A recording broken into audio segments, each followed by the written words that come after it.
Funny thing is, Steve actually added me, so it's a bit awkward. I'm just trying to impress him, really. Ed, let's kick this thing going. Okay, so it feels like just this time last year, we were worrying about the end of 2014, and we're kind of veering quickly towards the end of 2015, and a lot's changed for me over the last 11 months or so, and I've kind of been thinking recently about what I've learned, and as the late, great Tupac Shakur once said, they get jealous when they see you with your mobile phone. But he also said that things change, and some things will never be the same, and I feel like a lot's changed for me in the last 11 months, and the last 12 months, and a lot is about to change for me again going into next year. So I thought I'd just talk you through what I've learned in 2015. This is Sad Kermit, and like Sad Kermit, I've been sad at this time, different times throughout the year, and you worry about getting out of bed in the morning and wondering what it's all for and where we're all going in life and that kind of thing, and it gets pretty morbid, pretty depressing, and you wonder, should you give up and pack it all in and just run away to some faraway continent and see what else you could do with your life? And, I think at times this year it's got on top of me, but I've also realized that from the bad stuff, you have to get going with the good stuff. And I've learned to kind of fall in love 100 times over each year, and you fall in love on different daily bases with different things. And, I've realized that on nights out recently, I've got some of the best friends in the world.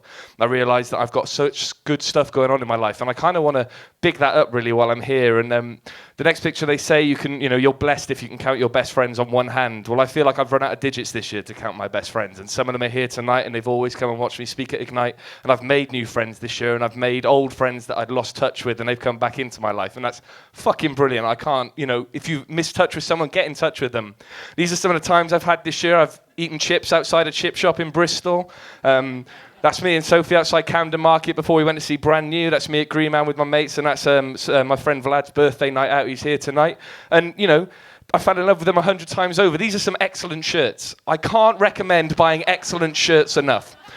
My shirts are so legendary in work, they get brought up in board meetings. I don't know why, and these shirts are fucking excellent. Look at the sleeves on those bad boys. I've learned that if you go see a Stone Roses tribute act and an Oasis tribute act in the same night, they will be the same band. Liam Gallagher, also Ian Brown, he just put on a different coat and a pair of sunglasses and played some different songs. It was still fun, though. I can't recommend it enough. I've learned that the Labour Party need to sort their shit out. Jeremy Corbyn, if you think he's the Messiah, or if you think he's hell, they need to do something to make themselves a viable electable party again. Otherwise, the Tories are going to destroy this country. If you believe in the Labour Party, get involved and get them back in power, please. I've realised that these two are the king and queen for the 21st century. Kim Kardashian turned herself into an inadvertent porn star, into one of the greatest businesswomen in America. Kanye West is the fucking Don, and fuck you if you don't think about it, because he is a hero. He's the greatest living rock star in the world. I was going to diss Tinder and say it's shit, but I've realised that I've met some great people through Tinder, and they've become great friends in my life, and I speak to them on a daily basis. It's pretty shit for dating. Takes all the humanity out of it. Just go out and meet people. But if I met Ryan Gosling on there, I probably would swipe right. Use one pen and one pad, and if you find a good pen, don't let anyone steal it. My CEO sits next to me in work. He stole my very best pen. I was livid for about half an hour, so now I've got one other pen of that same version of the pen, same pen. I keep it in my pocket everywhere I go. He is not getting hold of that. I've realised, to quote Tommy Wiseau from The Room, don't plan too much, it might not come out right. I don't think anyone really knows what the fuck they're doing in this life. I like to plan things sometimes, but also winging it is the best thing. I might be winging it now. You'll never know. You'll never know. I've planned some of this. I haven't planned much of it. I'm 27. I live at home with my mum. This is a very accurate description of what it's like. Most arguments are over washing or the state of my room. But, I'm a 27-year-old teenager, so it's my room, mum. Fuck off. I've realised that ice hockey is a sport of legend, a sport of kings, and a sport of queens. If you haven't gone to see a Cardiff Devils game, please do. You'll not find a more passionate bunch of fans in this city. Cardiff City are falling apart. Cardiff Blues fans are placid. The Devils is where it's at. Just go see them. They are so fucking passionate, and the game is so much fun. I've realised bouncers can make or break your night. I'm currently banned from one chain pub in town. I won't name the name, but it rhymes with Chevershoons.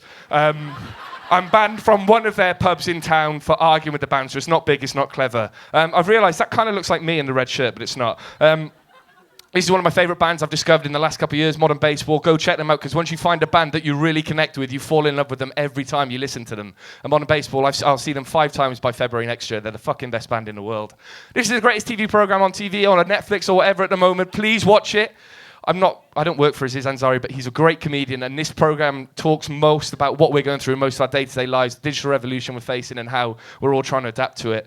And I realized that out of the darkest times comes the greatest humanity. I think this, out of the Paris attacks, this moment broke my heart. Look at the little kid, he's realizing that his dad's going to be there to protect him. And for all the fucking horror in the world and everything that's going wrong at the moment, there'll be a million moments of this to every one bad. And we should remember that the humanity will win overall. Thank you.